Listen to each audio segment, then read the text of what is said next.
आज आपण बनवणार आहोत रताळ्याचं कटलेट. तर यासाठी मी रताळ्यांना शिजवून असं स्मॅश करून घेतलेलं आहे. तर चला, मी इथं या प्लेटमध्ये असं काढून घेतलेलं आहे. तर हे स्मॅश केलेल्या रताळ्याच्या पेस्टवर आपण घालून घ्यायचं आहे लाल तिखट. काश्मीरी लाल तिखट मी असं घालून घेतलेलं आहे. तर चला, याला एका मोठ्या प्लेटमध्ये काढून घेऊयात. तर या मोठ्या प्लेटमध्ये मी असं घालून घेतलेलं आहे. तर चला, यामध्ये चवीनुसार आपण असं मीठ घालून घेऊयात. आणि शेंगदाणे जे आहेत ते मी भाजून घेऊन त्याची अशी दरदरी पेस्ट बनवून घेतलेली होती.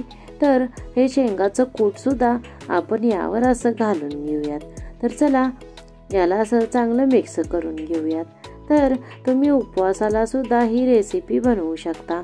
आणि मुलांना रताळं खायला आवडत नसेल तर तुम्ही या प्रकारे कटलेटसुद्धा बनवू शकता. तर याची चव अजून वाढवण्यासाठी मी इथं लिंबूचा यूज केलेला आहे. तर लिंबूचा रस तुम्ही असं यामध्ये घालून मिक्स करून घेऊ शकता. तुम्ही लिंबूच्या ऐवजी इथे चाट पावडर किंवा चाट मसालासुद्धा यूज करू शकता. तर चला, मी याला असं चांगलं असं मिक्स करून घेतलेलं आहे. आणि आता याचे कटलेट्स बनवून घेऊयात. तर बघा, या प्रकारे आपण असा गोळा करून याचे कटलेट्स बनवून घेऊयात. तर इथं पॅनसुद्धा गरम झालेला आहे.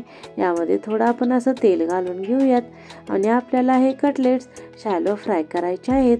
तर चला, याला आपण असं बनवून घेतलेलं आहे. हे सगळे एक एक करून शॅलो फ्राय करून घेऊयात. तर गॅस लो फ्लेममध्येच ठेवायचा आहे आणि आपल्याला असं शॅलो फ्राय करून घ्यायचं आहे. खूप असे छान बनतात हे, तुम्ही जरूर बनवा.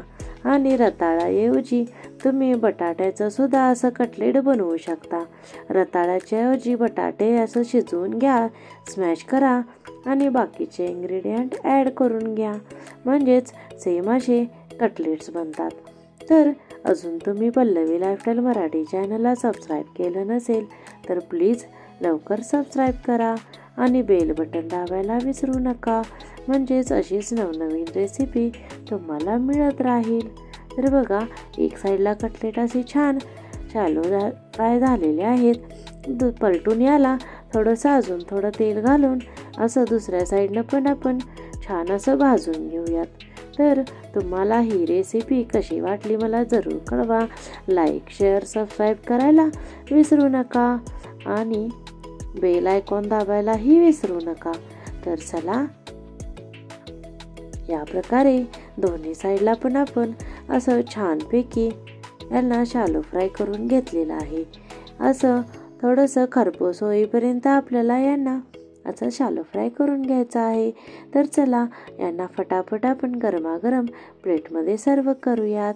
तर या प्रकारे तुम्हीही बनवू शकता आणि उपवासाला खाऊ शकता किंवा तुम्ही असंच कधीही बनवून खाऊ शकता. तर प्लीज पल्लवी लाईफस्टाईल मराठी चॅनलला लाईक करा, शेअर करा आणि सबस्क्राईब तर करा आणि बेल बटन दाबायला विसरू नका. आणि माझी ही रेसिपी लास्टपर्यंत बघितल्याबद्दल खूप खूप धन्यवाद. Please like, share, subscribe.